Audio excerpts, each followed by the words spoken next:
Yang saya hormati Bapak Ibu tim pendamping dari urusan sekolah-sekolah se-Madura.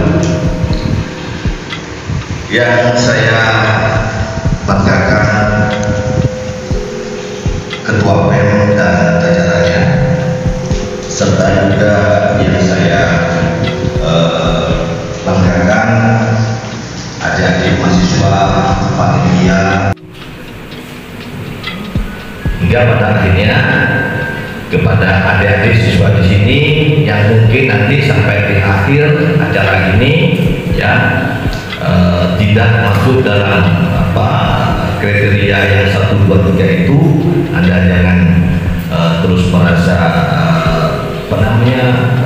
kurang percaya diri, apalagi ya sekali lagi semata-mata itu memang harus memiliki pada sesungguhnya itu saya yakin dari penguji karena sudah sudi meluangkan waktunya, karena saya tahu betul kedua penguji ini ya penilai ini adalah bukannya senggang waktunya, tapi karena bentuk perhatian dan kontribusi kepada fakultas ini pada akhirnya dia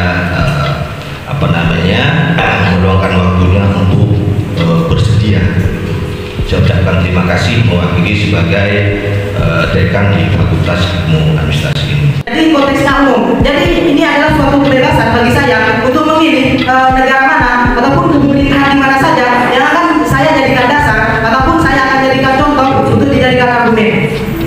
Kalau Anda memiliki kebebasan seperti itu, jadi semuanya akan memilih Indonesia karena subtema dari ini di masa mendatang.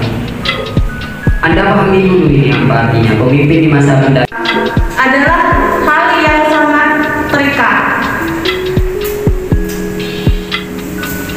Kepemimpinan pusat dan kepemimpinan daerah adalah salah satu kesemestian untuk mencapai sebuah negara atau cita-cita bangsa dalam menyatukan kehidupan sosial, politik, ekonomi maupun budaya. Kriteria calon pemimpin sama seperti tema saat ini, yaitu kriteria pemimpin ideal. Nah, jika kita ingin mengejar ideal, kenapa kita hanya mengambil satu substansi dari partai-partai itu? Bagaimana jika semisal di salah satu partai itu ada orang yang berkompeten, tapi di saat kita tidak mengikuti partai atau kita independen, ternyata ada orang yang lebih berkompeten daripada itu. Nah, perihal itu kita mempunyai pikiran perspektif untuk bisa mengevaluasi daripada UUD 1945, dari RUU, lalu dari undang-undang apapun itu. Nah, jadi mengevaluasi serta integritas kita harus segera bagaimana cara kita mengatur mindset kita agar tidak mengikuti asesmen nilai rasional yang telah kita tanamkan atau kita doktrin kepada masyarakat. Oh, presiden harus mengikuti partai politik. Ingat, ini adalah calon. Subtema kali ini adalah calon, bukan yang saat ini. Calon pemimpin negara harus, kita menggarisbawahi harus, berarti diwajibkan. Dan di undang-undang tidak ada mengatakan diwajibkan. Jika menyokong serta mendorong ada, tapi untuk mewajibkan masuk kepada partai politik tidak ada. Nah, merupakan anggota partai politik. Politik itu apa? Partai itu seperti apa? Jadi kita harus bisa mengasesmen salah satu intelektual kita, bagaimana kita bisa menganalisa segmentasi kita, meliputi beberapa hal-hal persepsi yang bisa kita tinjau dari kacamata kita. Nah, jadi kalau logikanya di saat kita memiliki banyak pilihan, anggaplah logikanya itu seperti sekarang, seperti ke zaman anak muda sekarang, satu bunga menurut mereka bagus, tapi banyak bunga yang lain yang bagus. Mungkin sekian. Di sini saya akan menyampaikan bahwasanya saya netral atau bahwasanya saya tidak berpihak kepada dua tim, yaitu tim pro dan tim kontra. Nah, di Indonesia ini memang sudah sekarang diaplikasikan atau sudah terjadi di Indonesia, yaitu kenyataannya negara Indonesia menganut dua hal tersebut, yaitu yang pertama dari tim pro. Dari tim pro mengatakan bahwa di dalam undang-undang nomor pasal 182 ayat 2 di sana disebut juga bahwa syarat calon menjadi calon presiden atau wakil presiden hingga bupati atau wali kota harus menjadi anggota partai politik. Nah, tapi setiap ada permasalahan atau setiap ada sesuatu itu pasti ada tim pro dan juga tim kontra. Nah, dari tim kontra juga menjawab bahwasanya seperti halnya Bapak Ridwan Kamil dan juga Bapak Maruf Amin, beliau menjadi pemimpin atau beliau menjadi seorang pembawa ataupun pembawa negara Indonesia ke depan ataupun untuk menjadi lebih maju. Beliau tidak jadi anggota partai politik, tetapi mereka diusung atau mereka itu diusung atau mereka itu didukung oleh partai politik. Nah, dari hal tersebut kita bisa meninjau bahwasanya siapapun pemimpinnya, entah itu dari partai politik ataupun bukan dari partai politik, yang penting yang pertama bisa membawa Indonesia ke depan atau bisa membawa Indonesia lebih maju untuk kedepannya. Oleh karena itu saya di sini sangat netral bahwasanya entah itu dari tim pro maupun tim kontra. Terus untuk selanjutnya, presiden ini dipilih tanpa partai politik itu bisa juga. Menurut Mahfud MD itu ada 10 juta jiwa untuk syarat sebagai seorang calon presiden ataupun wakil presiden untuk bisa naik ke jabatan tersebut tanpa meliputi atau tanpa mengikuti sebuah partai. Yang pertama, untuk menjadi seorang pemimpin itu harus memenuhi beberapa syarat. Menurut saya tentang tim pro dan tim kontra itu tidak jadi masalah, itu terserah mereka.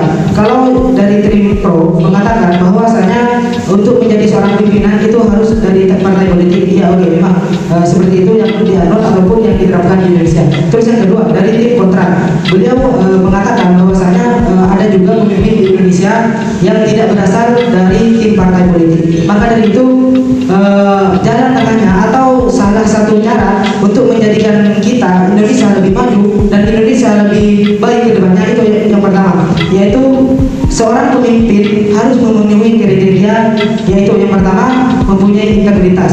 Integritas tersebut meliputi kecerdasan, yaitu jujur, amanah, dan bertanggung jawab. Ketika seorang pemimpin mempunyai diri ataupun mempunyai kemampuan untuk menjadi seorang pemimpin, entah itu dari partai politik ataupun tidak, itu terserah mereka. Yang penting harus memenuhi diri-diri ataupun memenuhi kriteria yang ada untuk bisa memajukan Indonesia dan untuk bisa membawa Indonesia lebih terkenal dan membawa Indonesia lebih maju untuk kedepannya. Jadi saya selaku tim netral di sini, saya tidak mendukung salah satu pro ataupun kontra. Yang penting negara Indonesia di bawah kepemimpinan siapapun, entah itu dari partai politik ataupun dia menjadi seorang pemimpin bukan dari partai politik, yang penting kunci utamanya dia mempunyai kemampuan dan dia juga berkompeten untuk menjadi seorang pemimpin dan dia juga bertanggung jawab atas apa yang sudah diamanahkan kepada beliau dari negara dan membuat negara Indonesia lebih maju dan juga membuat negara Indonesia lebih terkenal dan bisa disegani di seluruh dunia. Dan itu terjadi sekarang di Indonesia. Bapak Presiden Joko Widodo jaminan apa yang dapat diterbitkan saat seorang presiden telah menjabat sebagai seorang presiden, apakah beliau dapat memilih lebih cenderung mana antara politik atau dalam masyarakat? Yang dapat saya berikan adalah yang harus dilakukan oleh presiden saat beliau sudah menjadi seorang presiden adalah dapat mengayomi masyarakat, karena sudah kami jelaskan sebelumnya seorang presiden untuk mencalonkan dirinya tidak harus melalui partai politik. Nah, di dalam partai politik ini mungkin saja ketika beliau mencalonkan sebagai presiden, benar kata Bapak Juri ini dapat diserang oleh partai-partai yang berada di DPR tersebut.